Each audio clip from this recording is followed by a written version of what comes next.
Look at this split screen. On one side, a young man ascends the ranks of a top-tier Wall Street firm, surrounded by cold blue-lit glass. On the other, the same man sits in a warm, ochre-lit Lahore cafe, surveilled as a suspected militant. The individual inhabiting these two realities is Changez. Between his celebrated rise in Manhattan and his scrutiny in Pakistan, his education, his analytical skills, and his personality remained constant. Before September 11, 2001, his Pakistani heritage and fluency in American corporate codes act as a competitive advantage. Global finance values this cultural hybridity, treating his ability to cross borders as a lucrative asset. Following the 9/11 attacks, the interpretive frame violently shifts. The exact same cultural adaptability is suddenly reclassified by the state as evidence of duplicity. In the post-9/11 order, identity is a fluid variable, a status conferred, weaponized, or revoked by external systems of power. The architect of this narrative is Mohsin Hamid. Having lived in Lahore, London, and New York, his own itinerant background as a global hybrid provided direct access to the realities of both high-stakes corporate finance and state surveillance. He began drafting the novel around the year 2000. Originally, it was an intimate story centered on upward mobility, ambition, and a romance with a troubled American woman. The attacks of September 11, 2001, interrupted the writing process.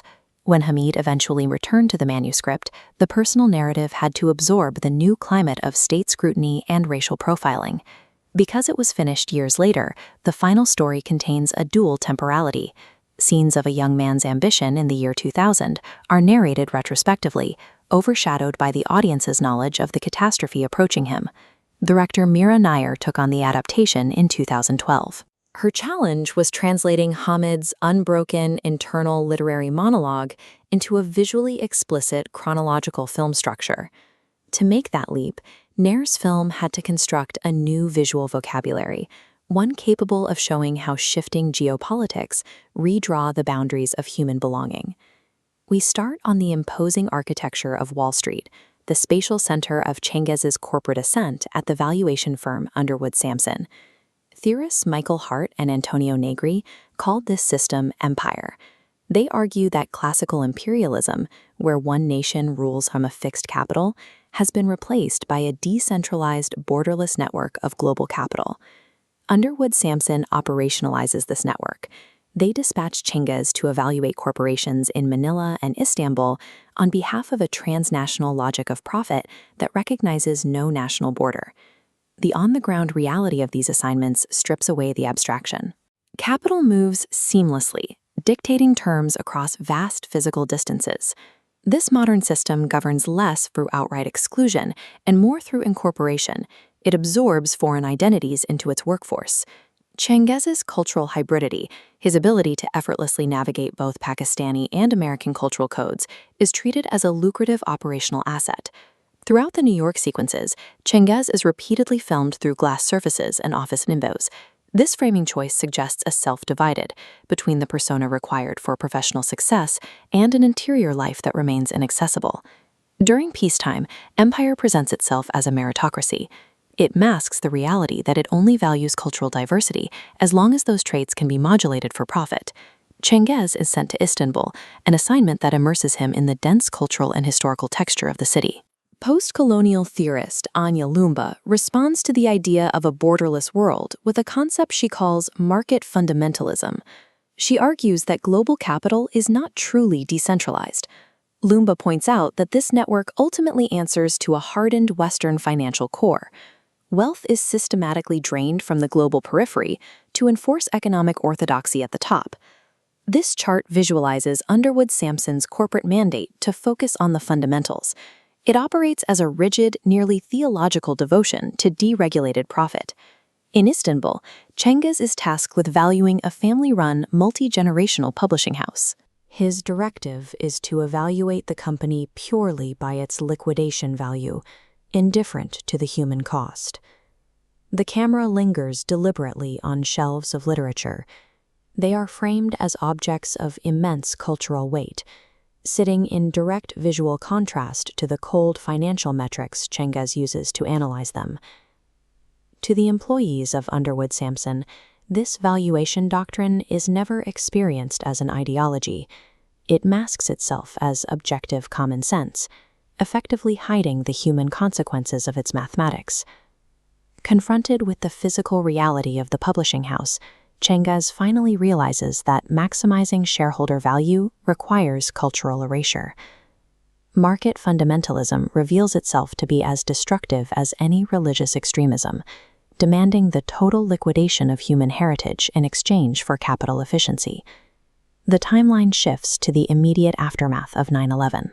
The open, fluid spaces of global capital are instantly replaced by heavily securitized physical bottlenecks. This brings into focus what theorists call the politics of the gaze. Power operates visually as well as institutionally, determining exactly who is allowed to scrutinize whom. The expansive glass windows of his earlier corporate life shrink into claustrophobic airport interrogation rooms and holding areas. A massive contradiction is exposed. While global capital continues to claim it is borderless, the national security state reasserts hard borders, enforcing them through the surveillance of brown bodies. Changez's hybridity suffers a tragic inversion. The exact adaptability that colleagues previously celebrated is reclassified by border security as a capacity for duplicity. The film signals this shift through an accumulation of small gestures, sidelong glances, unexplained delays at security, and a sudden, cold formality from his white American colleagues. Because he occupies a third space between two distinct cultures, he has no stable institutional community to retreat behind when suspicion falls upon him. Nair makes deliberate costuming choices to underscore this. When Changez decides to grow a beard, it operates as a contested signifier, a visual marker that Western media reflexively misreads as fundamentalism. Post-9/11 geopolitics operates far beyond military deployments. It redraws the front line of conflict on a daily basis, carving that border directly across the bodies of immigrants. We return to the present-day framing of the story. Changez sits in a crowded, tense cafe in Lahore, narrating his journey. The film's title, The Reluctant Fundamentalist, plays on a deliberate dual meaning. It presents corporate finance and religious militancy as ideological mirrors of one another. Director Mira Nair reinforces this parody through matching visual form. She uses identical framing and lighting for Underwood Sampson meetings and for local militant recruitment gatherings. Both systems demand absolute discipline and unquestioning loyalty to the cause. Both systems treat human collateral damage as a mathematical externality. The reluctance in the title is not cowardice or indecision, but an active, deliberate refusal of both available absolutist extremes. By withholding his allegiance from both Wall Street and the militants, Changez enacts an ethical resistance. It is a principled stance, even if it leaves him without a political home. Throughout this confession, Changez speaks to Bobby, an American journalist sitting across from him in the Lahore Cafe. The physical space of the cafe is completely unstable. Its open doorways constantly admit street noise and passersby, refusing to guarantee the safety or neutrality of a normal interview. The editing deliberately withholds Bobby's true institutional affiliation.